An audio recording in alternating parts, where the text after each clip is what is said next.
Halo, jumpa lagi di channel saya, K-Water channel saya, edisi khusus, edisi spesial. Kali ini saya terbang lagi ke negara yang 10 atau 11, saya nggak hafal. Nanti lihat aja di seri-seri channel ini. Kami terbang ke negara, di Mas, Arab Saudi sampai nanti, Abu Dhabi, di Abu Dhabi, UAE. Uni Emirat Arab, Abu Dhabi, Uni Emirat Arab. Jadi sebuah negara di Middle East, negara kaya, besar ya, negara kaya, kecil tapi kaya yang jelas itu. Jadi ini bisa jadi belajar gimana kalau negara maju dan besar dengan culture di gurun mungkin bisa bagaimana cara mengatasi COVID ini. Saya edisi spesial COVID ini menghubungin senior saya waktu di S1 ITB. Sohib juga lah sebenarnya kita ini kan, Sohib, tapi nasib beda. Beliau memilih jalur orang kaya, saya menjadi orangnya. Ya kalau kerja di Abu Dhabi ngapain kalau nggak kaya kan gitu. Ya, saya memilih jalur yang sedikit beda gitu. Ya tapi semuanya demi negara Indonesia lah. Yang karena kita memberikan yang terbaik juga di Indonesia. Mungkin beda pilihan aja. Tapi saya nanti ada edisi yang kedua juga nanti sama beliau senior saya ini nanti tentang berkarir di luar negeri. Ini juga nanti saya mau bikin series di beberapa negara. Oke, bersama saya hari ini Mas Setio Pamungkas. Nah, judul namanya udah ngeri nih, anak terakhir feeling saya nih, Setio Pamungkas. Kalau meleset Bapak Ibunya. Ternyata bukan, Pak. Saya curiga begitu.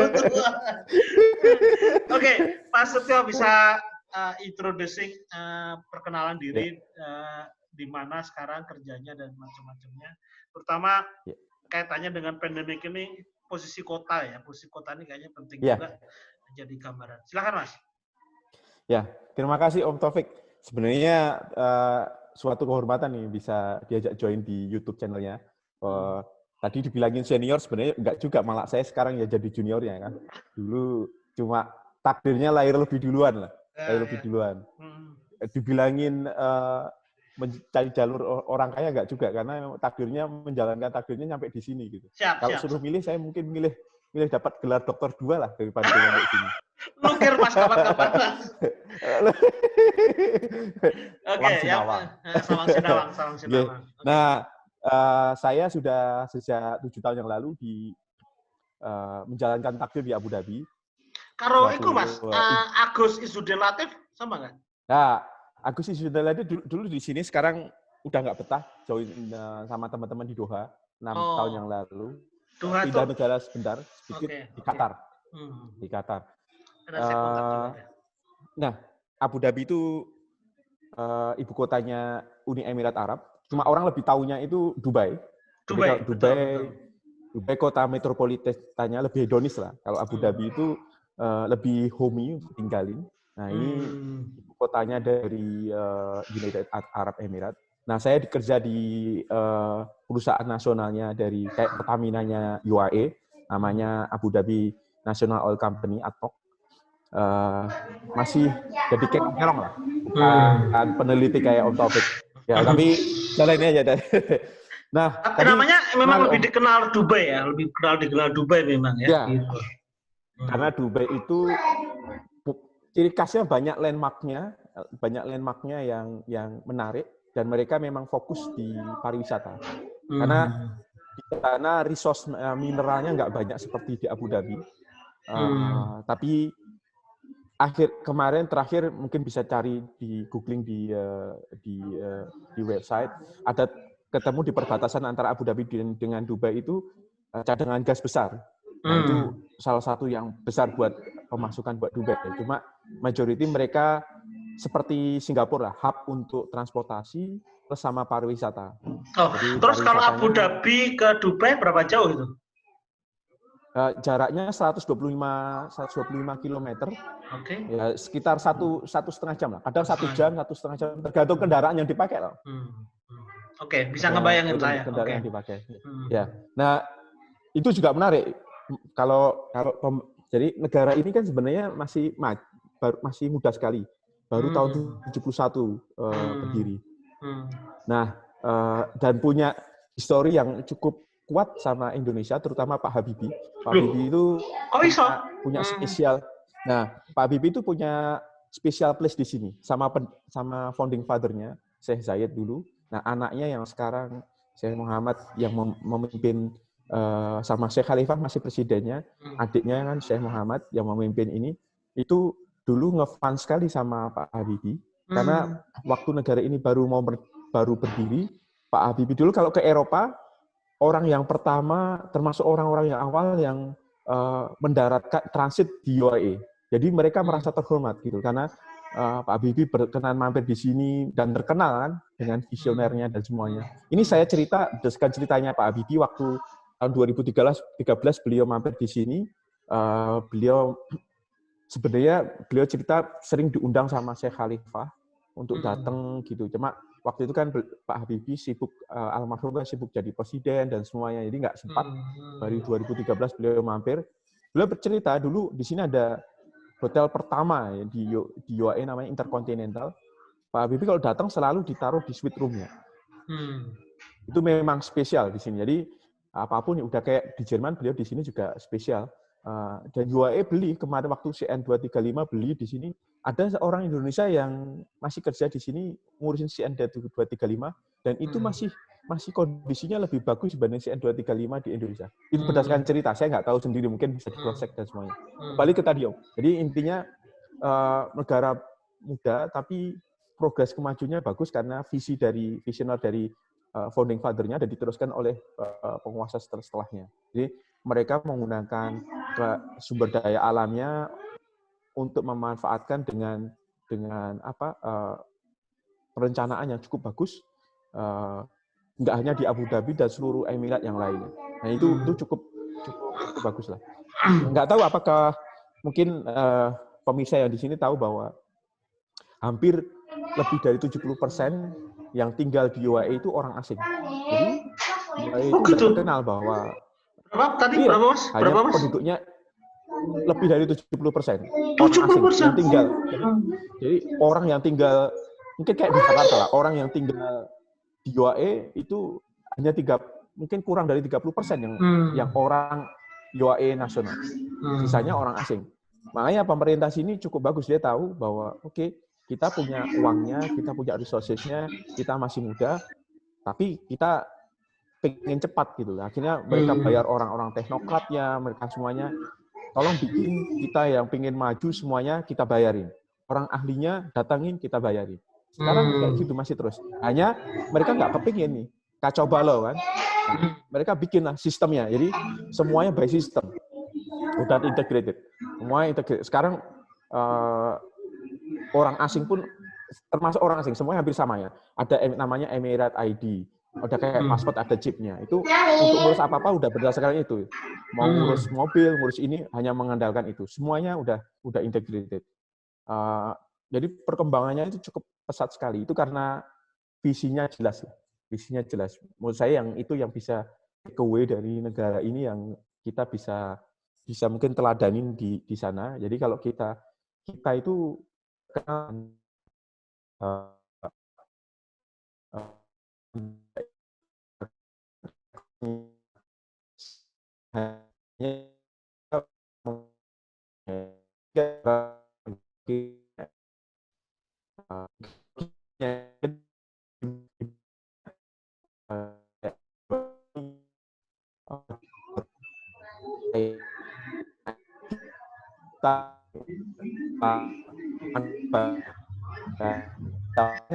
rumit ini jaringan nih kayaknya nih.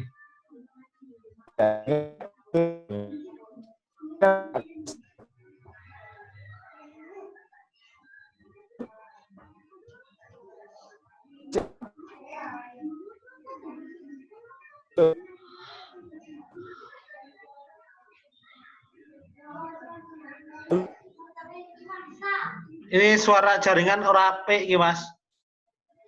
Oke, tunggu. Oke, sudah mulai oke. Oke. Nah, saya sambung lagi. Ya. Tadi kembali ke masalah yang COVID. Jadi kembali tadi sebenarnya terkait dengan yang saya jelaskan tadi di sistem di sini udah semuanya integrated, punya sistem yang jelas. Nah, penanganan COVID yang terjadi di sini adalah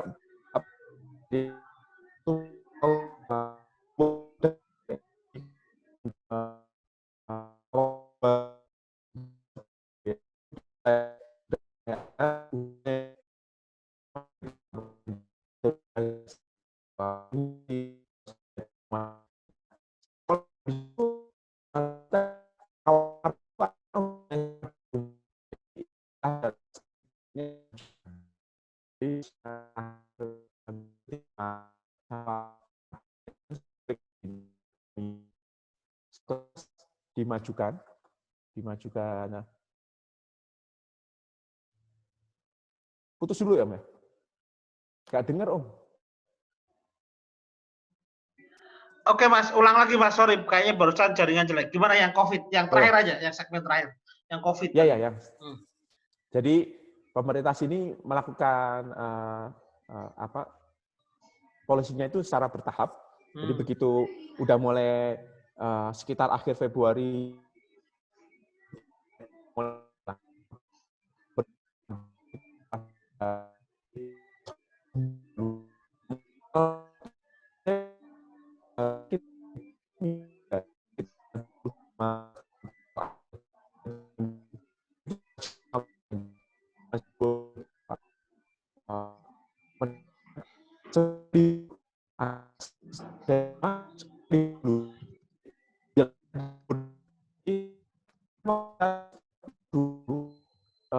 pemerintah memberikan ya Om, kedengeran Om. Kedengeran. Ya, pemerintah memberikan instruksi ke kayak Dikdikbudnya ke sekolah-sekolah, tolong disiapkan sistem untuk e-learning. Oh, jadi sudah ada preparation gitu ya? Sudah ada preparation, tapi jadi yang dilakukan udah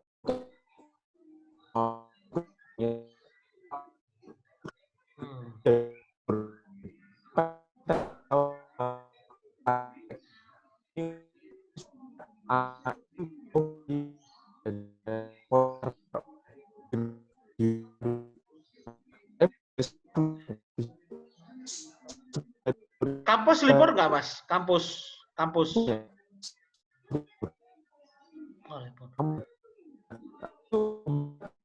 Semuanya mulai dari e-learning. Semua sekolah tolong diimplementasikannya e-learning dari TK sampai university. Sampai universitas. TK sampai juga universitas. Ya? TK juga. Jadi ada berapa kasus sekarang udah terjadi di sana? Mungkin sekarang udah 1000-an Om. 1000-an juga ya, hampir Indonesia ya. Hanya ini yang perlu dikasih tahu Om Taufik. UAE itu nomor 2 di dunia untuk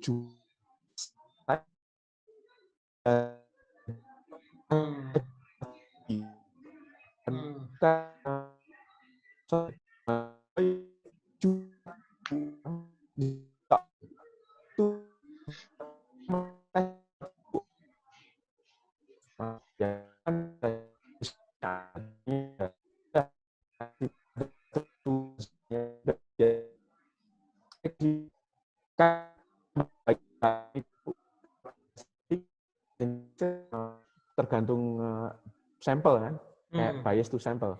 Ya kalau banyak yang saya ini kemungkinan cas yang banyak juga ada gitu. Betul. Kalau ke ini Mas, ke public fasilitas gimana tuh? Transportasi saya bilang gitu.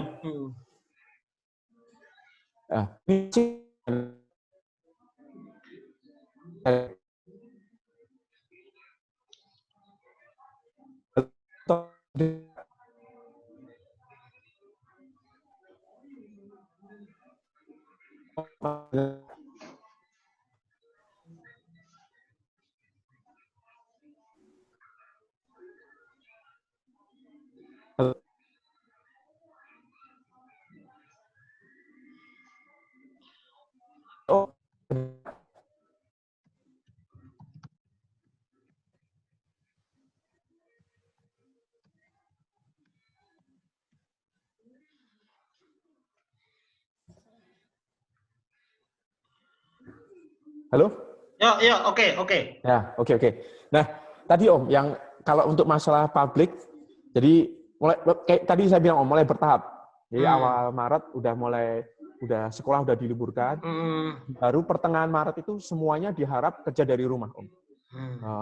Pertengahan Maret udah semuanya diminta kerja dari rumah. Minggu ketiga harus semuanya. Jadi semuanya kalau saya kurang tahu tanggalnya, harusnya saya tadi kalau tahu saya mungkin riset dulu. Bertahap, habis itu mulai bandara dikurangin dulu. Terakhir mungkin minggu ketiga atau awal minggu keempat Maret, semuanya ditutup Om. Jadi hanya mulai kasih berapa 3-4 hari untuk orang-orang yang lokal sini yang masih di luar untuk bisa masuk ke UAE. Tapi yang orang luar nggak boleh masuk ke sini, dan ini mereka memberitahu hanya bagus juga Om. Jadi nggak untuk yang penutupan bandara nggak ngasih tahu jauh-jauh hari, karena kalau nggak nanti kan jadi ras kan, orang keluar masuk gitu.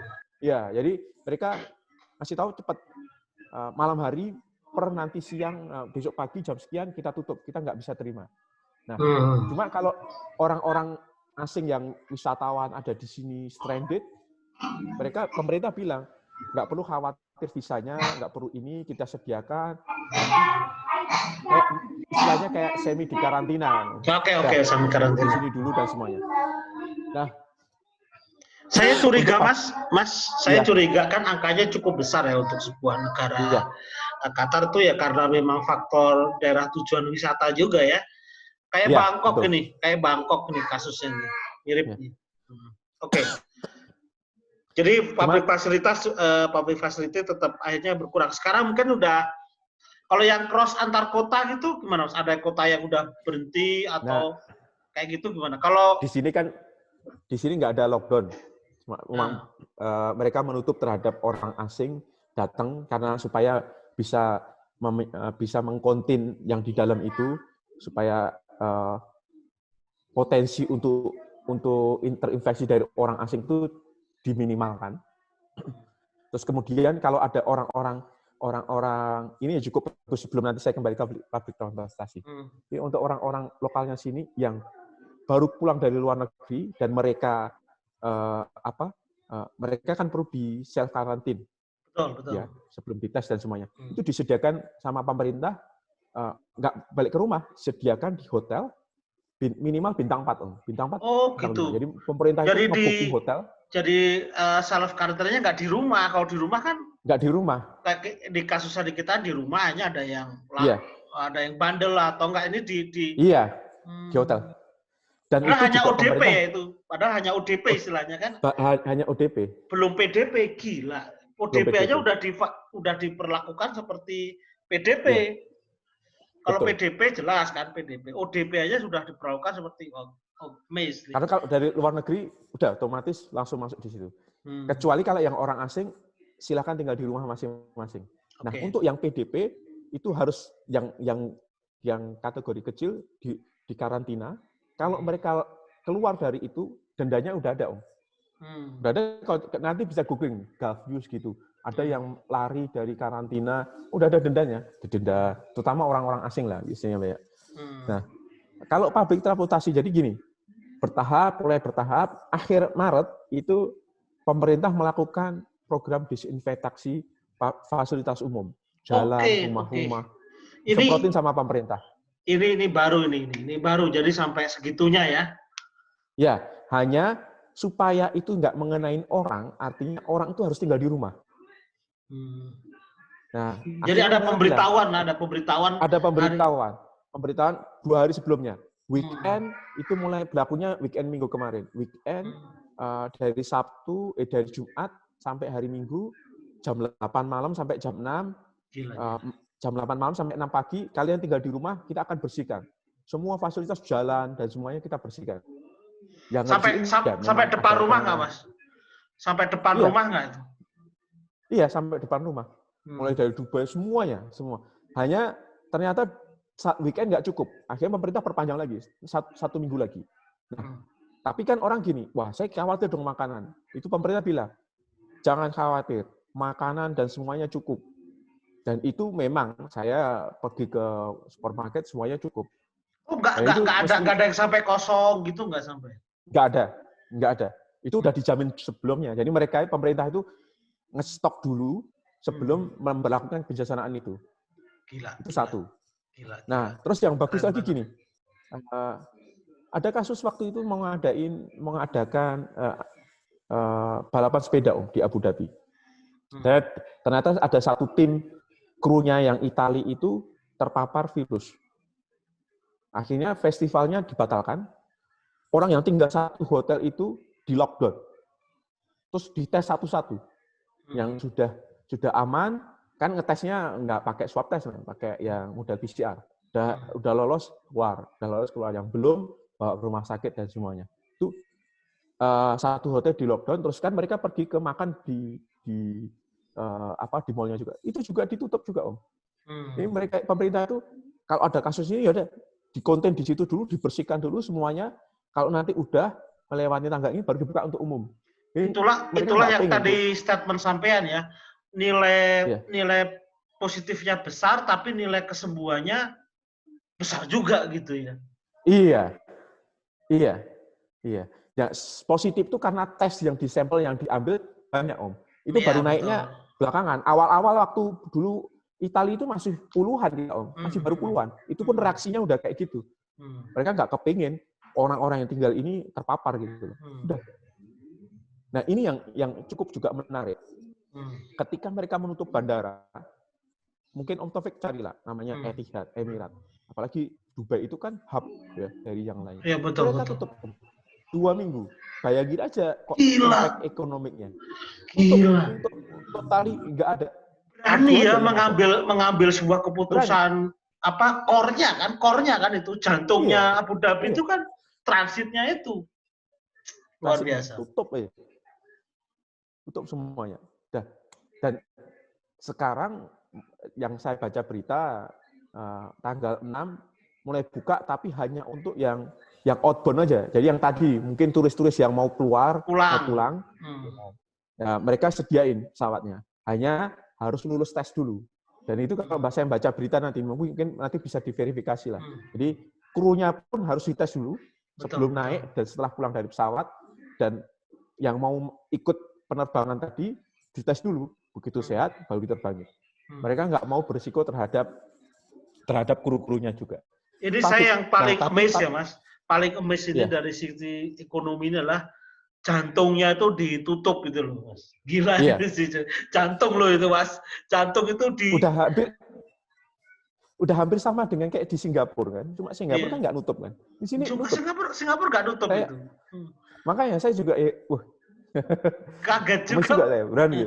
Mungkin kerajaan kan di sana, Mas ya? Kerajaan kan ya? Kerajaan, iya. Oke. Kalau kerajaan memang kadang-kadang lebih berani sih. Saya juga tadi ketemu yang Thailand, kok berani keputusannya ekstrim kerajaan. Jadi memang kalau sistem kerajaan itu memang relatif lebih strict-strictnya tuh nggak berisik lah. Kalau di kita kan negara demokrasi yang nggak jelas lebih itu berisik kan duluan dibanding Oke, kuat, Pak. Nah ini jadi tadi yang menarik kan melakukan disinfektan, orang disuruh tinggal di rumah. Nah, kalau yang melanggar kayak gimana? Ini yang lucu juga, Om. Menarik dan lucu. Jadi awal-awal kan mungkin udahlah ada yang 1-2 lah di sini yang ngeyelan. Kenapa saya bilang 1-2? Karena di sini sistemnya udah di awal yang saya cerita tadi, sistemnya itu udah established, Om. Jadi kayak speed limit diberlakukan, gimana caranya, polisi udah nyantai aja kan, udah banyak di kamera kan. Abu Dhabi, di Dubai, dan Emirat yang lainnya udah banyak itu. Nah, ketika terjadi pemberlakuan disinfektan tadi, semua diminta tinggal di rumah. Kalau yang melanggar keluar, mobil keluar, kamera itu ngejepret, Om. Jepret gitu. Udah, nanti tinggal kalian waktu perpanjang ini, kamu kena denda aja. Potong pajak, pajaknya nambah gitu aja ya. Nambah, gitu aja. Jadi udah. Kalau nggak SIM-nya ditarik lah gitu. Betul. Jadi udah dendanya. Nah, terus pemerintah juga gini, biar kalian aman di rumah, e-shopping bisa, mall kita tetap buka, fasilitas aman. Masuk mall itu ada ini, Om. Bukan model ditembak kayak gini ya, udah pakai yang kamera model kayak di bandara itu loh. Jadi, oke, yang keliling lah ya. Ya, udah mulai pakai yang kamera termosensor itu. Jadi orang udah mau masuk belanja udah pakai kayak gitu, dan mulai minggu kemarin diwajibkan pakai masker. Karena kan gini, pola pikirnya adalah gini, 80% orang yang terpapar itu nggak menunjukkan gejala. Betul. Kalau dia pakai masker, terutama yang ke mall ya, pakai masker, pakai sarung tangan, paling nggak dia itu nggak menularkan ke orang lain. Betul. Walaupun dia nggak punya gejala kan, gitu. Nah, mereka mewajibkan pakai masker, terus maskernya gimana? Udah di mall, jadi dijualnya di kasir. Satu orang boleh beli 20 pack, harganya terjangkau. Nggak ada di sini tuh dari awal dulu ini nggak ada tuh kelangkaan hand sanitizer dan semuanya nggak ada, Om. Mudah cari di situ. Dan ini yang lucu lagi, bukan lucu ya menurut saya, menarik banget. Pemerintah kemarin itu menarik kondisi kayak gini ya, menarik peredaran hand sanitizer karena kadarnya kurang dari 60%. Karena kadar alkoholnya. Alkoholnya kurang dari 60%. Itu diperintahkan semua tolong ditarik, nggak boleh dijual. Harusnya kan ada boundary-nya 60% ke atas gitu ya. Iya. Ya. Di kita jangankan cari boundary-nya, Om. Nyari barangnya aja susah kan? Iya, nggak mungkin itu bisa perang dunia di sini. Di sini hand sanitizer tapi kalau Indonesia ada kreatifnya, ada bikin dari daun apa itu saya nggak tahu itu bener atau enggak juga nggak tahu juga itu. Hand sanitizer bikin. Padahal kan konten harus cuci tangan kan lebih bagus gitu ya. Iya, tolong bukain. Bukain ininya. Enggak kelihatan. Terus. Ini biar cahayanya terang dikit. Oke, sorry Mas, tadi nggak yang kebaca yang masalah, nggak kedengaran yang masalah sekolah, Mas. Sekolah. Sama kamu.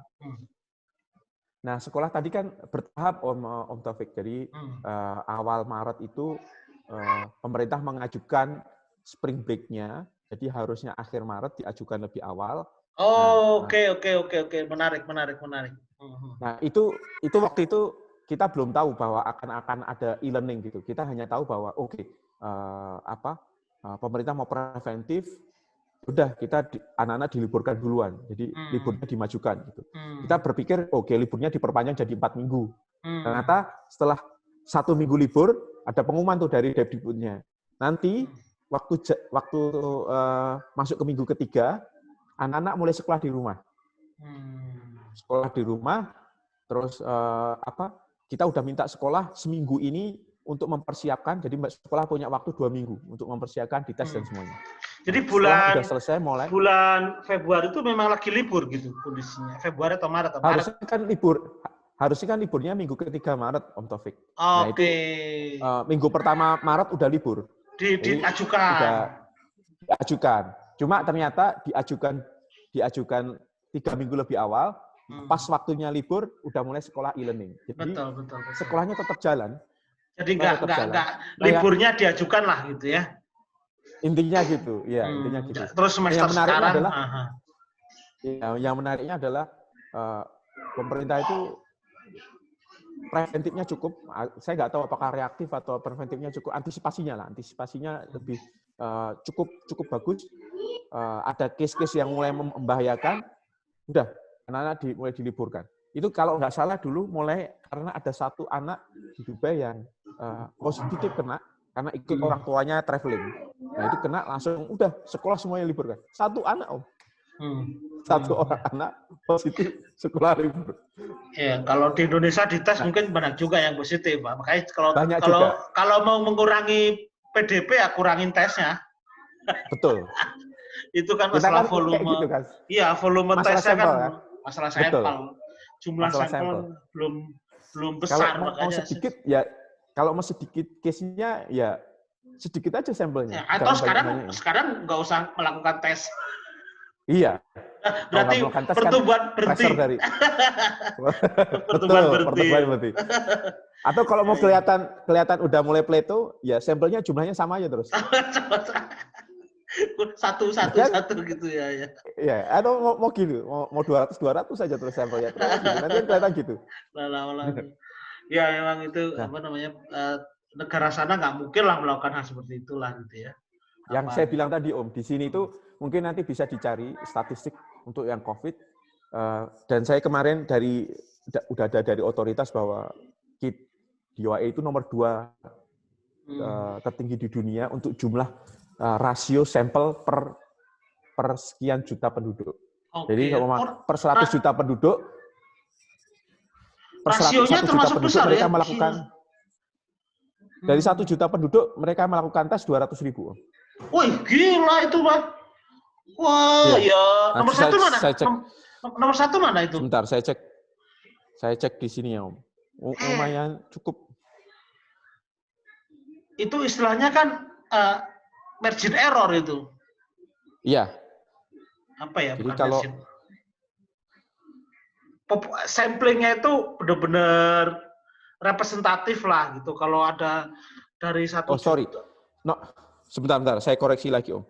Dari number of test per 100.000 orang itu ini data per 1 April ya. Di UAE itu sekitar nomor 1 tuh Iceland, nomor 2 itu UAE sekitar 2.352. Berarti kalau 1 juta ya benar sekitar 200.000. Per 100.000 orang 2.300-an sampel. Ini fakta-fakta ini kan nggak di-declare. Nanti maksudnya bikin goyang negara-negara nggak maju itu langsung goyang gitu, Mas. Nah, kalau di statistik di sini saya bukannya men-challenge pemerintah, cuma ini kan kita ngomongin kita kan orang ilmiah lah, orang ilmiah. Indonesia itu dari 100.000 2 orang, Om, yang dites. Nanti saya sensori, tit. Itu kita masih lebih baik. Kita fakta. Ya, kita lebih baik dibanding Bangladesh, Om. Jadi masih mendingan. Bangladesh 1 juta, tadi 1 juta ya? 100.000 orang. 100.000. Nanti statistiknya saya kirim ke Om Taufik. Tapi saya nggak berani ngungkap fakta aja gitu. Tapi ini menarik ya. Jadi angka-angka yang ini kan kita ngomong data, Om. Jadi intinya betul. adalah kita nggak panik, tapi kita perlu waspada. Jadi artinya, negara ini kok tinggi kenapa ya? Karena bias ke sampelnya. Bias ke sampelnya ini kenapa sedikit dan semuanya. Itu kan kayak sama dengan yang South Korea kemarin cepat naik karena mereka samplingnya kan banyak. Ya, ini katanya juga Amerika terjadi begini karena sampelnya cepat gitu. Jadi sampelnya banyak. Iya. Dia masih confident. Loh, saya kan langsung melakukan sebuah rapid bukan biggest test gitu yang banyak sehingga pengen cepat beres gitu. Mungkin lah Amerika se-stupid itu kan, dia kan pasti ada satu titik dia harus sadar juga gitu. Jadi kalau kita mungkin pelan-pelan tapi pasti lah. Pelan-pelan tapi nambah terus lagi. Tapi moga-moga semuanya berakhir lah kita ini kan. Betul. Virus itu kan virus itu ada siklusnya lah. Oke, terus. Iya. Kembali ke tadi yang sekolah juga akhirnya mulai sekarang e-learning dari rumah. Itu pun kemarin udah dapat email e-learning ini diperpanjang sampai summer. Summer itu berarti jatuh di sampai Juni, sampai libur sekolah. Iya. Berarti sampai akhir Juni. Full 1 semester. Full 1 semester. Full 1 semester e-learning. Ini penting, Mas. Ini penting banget buat saya. Saya belum ada dari berbagai negara itu yang keren saya akuin, salah satunya itu Jepang. Jadi liburnya tuh clear, fix, jelas, supaya kapan sih nggak menunggu-nunggu gitu. Kapan sih saya harus kembali gitu. Jadi ini clear 1 bulan, 1 semester tuh learning. Kan berlaku merata kalau kayak gitu kan. Jadi berlaku merata semuanya. Jadi udah ada pemerintah bilangin di sini informasinya juga jelas, Om. Nggak simpang siur. Jadi udah langsung e-learning semuanya. Terus saya nggak tahu apakah saya mengambil sampel di sekolah anak saya. Cuma di sekolah anak saya itu kan ini sebenarnya e-learning-nya prosesnya mendadak kan. Pakai model dari Microsoft Teams dan semuanya itu tiap hari dilakukan survei. Jadi di awal minggu sampai minggu kemarin ini udah masuk minggu kedua, tiap hari dilakukan survei. Nah itu untuk perbaikan proses e-learning-nya. Jadi awal-awal dulu kan yang saya dengar kan kayak ada yang kayak kemarin teman saya baca, wah ini kok PR-nya banyak, akhirnya orang tuanya bantuin gitu kan. Belum masih ngefile gitu. Itu status saya. Terus. Ya, jadi memang ada ini, 1 minggu itu memang gila sih, Mas. Saya bisa katakan 1 minggu itu kayak brutal saya sebutnya itu. Semua ngasih tugas semua gitu kan. Jadi tapi sekarang udah mulai slow down sih, udah mulai. Jadi saya pernah ngajar, Mas, ya. Saya satu ngajar terakhir, saya ke bagian terakhir, saya case lecture nih. Pak, mohon jangan dikasih tugas. Semua udah ngasih tugas gitu. Jadi semua udah ngasih tugas gitu. Jadi udah takut duluan gitu. Gitu dasar. Oke, Mas. Jadi gimana Mas evaluasinya? Ya itu akhirnya evaluasinya ya akhirnya mulai tugasnya juga agak banyak, sama mungkin Om, bertahap kan prosesnya. Mungkin hampir sama lah, cuma kita ada interaktif surveinya per hari, terus diupdate. Per akhir minggu, prinsipalnya ngasih tahu, oke, saya dapat masukan sekian, jadi ini yang kita implementasikan, ini yang kita kurangin, terus kita dapat masukan lebih banyak interaksi dengan orang tua, terus ada yang exercise pagi bersama-sama, itu coba diimplementasikan sama sekolahnya. Jadi e-learning juga ada evaluasi e-learningnya sendiri gitu loh. Bukan hanya materinya, tapi sistem e-learningnya juga tapi sistemnya juga mulai dibuat. Mungkin kan ke depan berguna juga kalau ini. Iya. Oke. Kalau kampus, Mas, tahu kampus gimana kampusnya? Sama, itu yang e-learning ini pengumumannya kemarin mulai dari primary school sampai university semua pakai e-learning. Jadi 1 semester clear e-learning. Jadi itu gila sih, Mas. Jadi sebuah dosen tuh bisa membuat planning yang jelas kalau memang 1 bulan tuh clear sampai e-learning gitu. Ya, mereka nggak mau ngambil risiko. Nah, termasuk juga, jadi kan tadi public transportasi sekarang, public transportasi masih ada, cuma yang di Dubai kemarin udah mulai dikurangin, yang kayak metro dan semuanya dikurangin. Tapi kan pemberitahunya bertahap, Om. Jadi sebelumnya, 2 minggu sebelumnya udah dianjurkan working from home. Terus setelahnya semuanya kalau bisa working from home. Betul. Ada step-stepnya gitu. Esensial aja.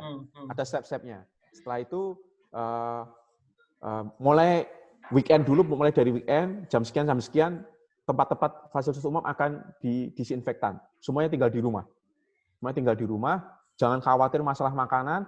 Besok pagi kalian bisa belanja aman.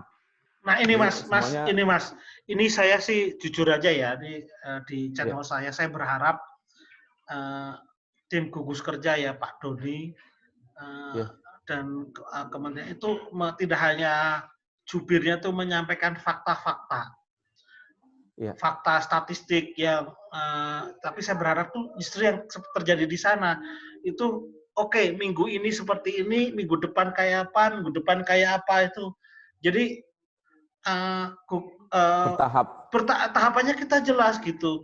Saya nggak mau informasinya tuh saya pribadi ya itu yang informatif yang which is itu cukup dengan flyer gitu. Tapi kalau cukup dengan flyer lah, cukup dengan statistik jelas. Tapi saya umumkan hari ini nambah 200, minggu depan maka langkah pemerintah adalah ini. Nah itu saya pengen kayak gitu sih. Aduh, kita nanti citasi Pak Doni lah. Nanti saya pakai hashtag lah. Ya kan memang kita harus belajar, Mas.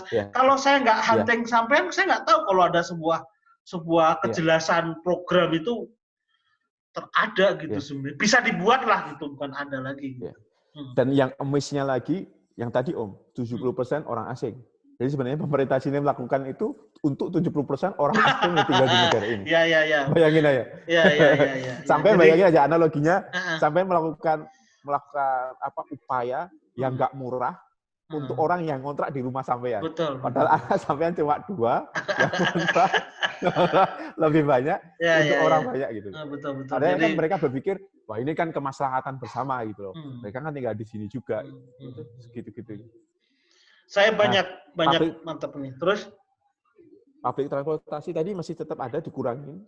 Nah, cuma kalau yang malam kan udah tadi Om, nggak ada. Cuma yang kalau malam udah mulai kelihatan. Sekarang sebenarnya transport di jalan juga udah mulai berkurang, Om. Karena kan pemerintah mengencourage kalau nggak perlu keluar, jangan keluar. Dan kalau keluar, hanya kecuali kalian kerja-kerja yang penting atau di belanja atau kesehatan, fasilitas yang esensial ya, kesehatan. Kalau akhir pekan ini libur nggak? Akhir pekan, maksudnya berhenti total kan Jumat Sabtu. Oh, Jumat Sabtu. Enggak, Ya, Jumat Sabtu libur. Jumat Sabtu ini ada kota tutup nggak? Kalau ada negara kemarin itu Jepang ya, Jepang itu akan ditambah lagi beban itu akhir pekan nggak boleh, justru tutup gitu. Belum ada ya seperti itu ya? Enggak, kita nggak ada tutup sama sekali, Om.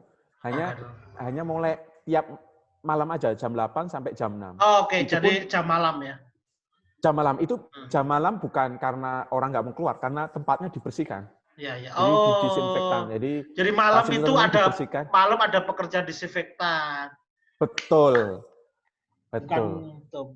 Oke, jadi misalkan dulunya jam 9 bersih-bersih, karena jam 10 bersih-bersih, sekarang diajukan untuk bersih-bersihnya plus disinfektan, itu masalahnya.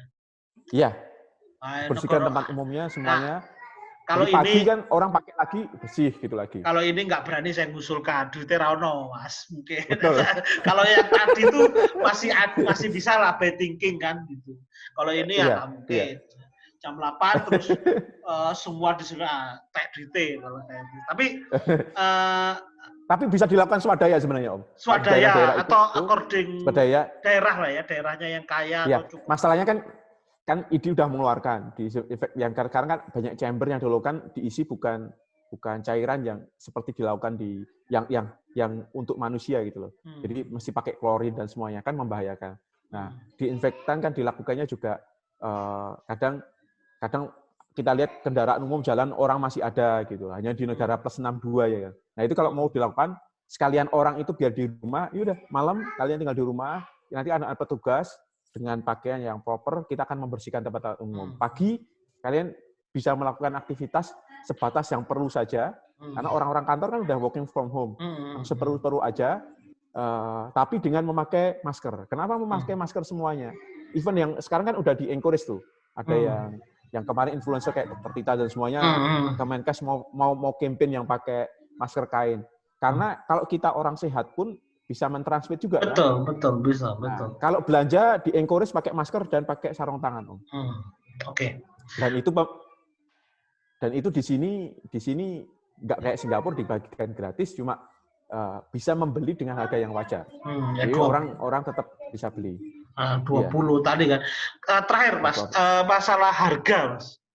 Masalah harga. Ada kenaikan harga kalau barang hilang kan nggak ada ya. Kalau kenaikan harga, terus kemudian cashless gitu, ada nggak policy harus cashless lah, bayar harus cashless, itu ada nggak sampai policy sejauh itu? Nggak ada, bayar semuanya masih normal, harga-harga masih normal. Malah kayak kemarin beli, ya artinya masih normal lah. Kadang saya masih beli kemarin saya masih belanja Om Taufik. Belanja sama istri mau beli untuk weekend lah, karena kadang weekend saya sendiri yang cari kesibukan mau masak daging, masak steak gitu kan, beli, kadang malah masih ada diskon, tapi itu kan sering masih ada terjadi, masih ada gitu. Jadi normal saya ya? yang lupa normal. Jadi normal. Biasa weekend ada diskon dikontrol. Ada juga gitu. Masih ada juga. Ya gila sih Mas. Saya yang lupa di era kayak gini masih ada diskon kan gila juga itu menurut saya. Ini malah di sini banyak perang diskon Om. Karena toko-toko kan tutup kan. Toko-toko tutup. Jadi mereka berjuang dengan e-shopping. Itu gencar diskon-diskonan. Nah ini yang lucu. Ada dua hal yang saya mau sampaikan. Kan semuanya pakai e-learning, pakai e-shopping. Belanja semuanya. Nah itu kalau yang tinggal di apartemen, itu ya kurir yang nganter hanya boleh tinggal di bawah Om. Nggak boleh naik ke atas. Betul. Karena preventif. Jadi nanti orangnya datang, terus kayak social distancing gitulah, masuk kayak gini aman. Terus model kayak yang beberapa saya nyebut merek lah kayak KFC gitu, mereka udah campaign itu di websitenya. Ini kita jaga, jadi kita wrapping yang betul-betul, orangnya juga pakai glove. Nanti kalau mau kita tinggal di depan rumah kalian ngambil, jadi less kontak gitu istilahnya, diminimalkan kontak dengan kurirnya. Nah terakhir yang mau saya sampaikan Om, masjid. Nah, masjid itu juga sama bertahap, Om. Oh iya, ini negara muslim nih, lali saya. Sebentar Mas. Negara muslim, iya. Ya.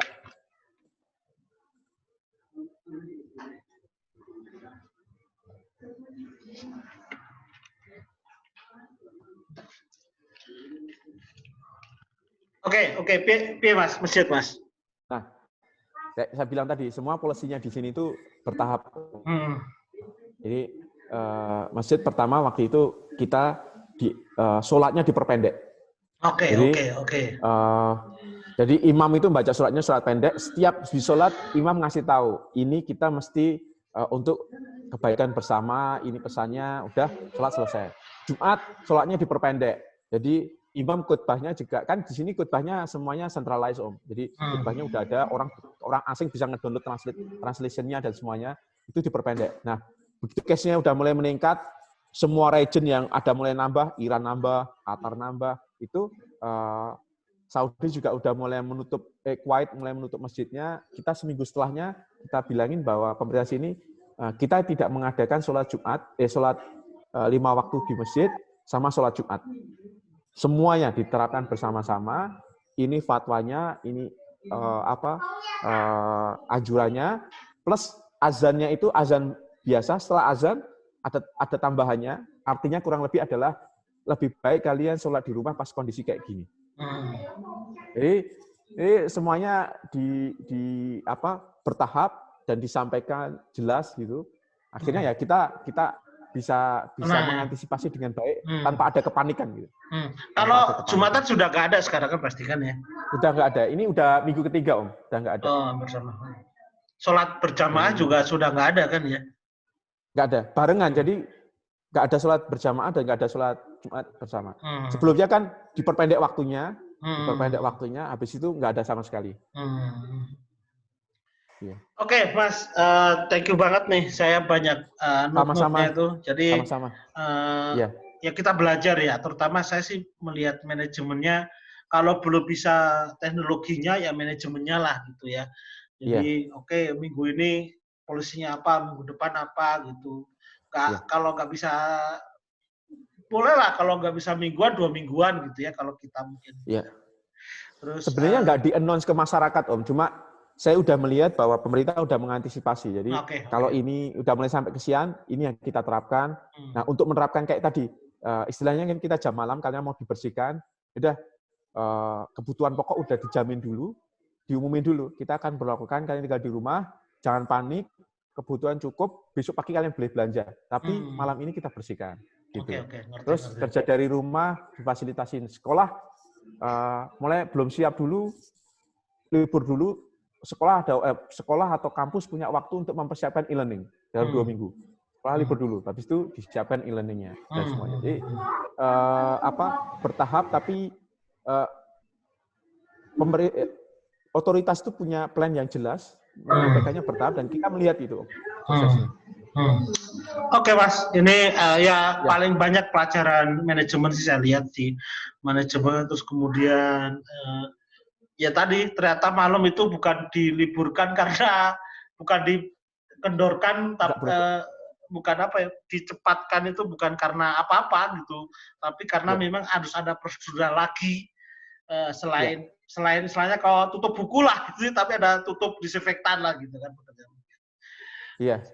Itu kita bisa swadaya itu lingkungan sebenarnya. Menarik juga kalau kita bisa melakukan kayak gitu.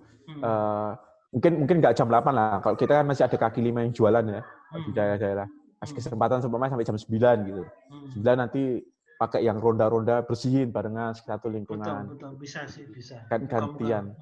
Nanti besoknya kan tempat itu insya Allah udah mulai bersih kan.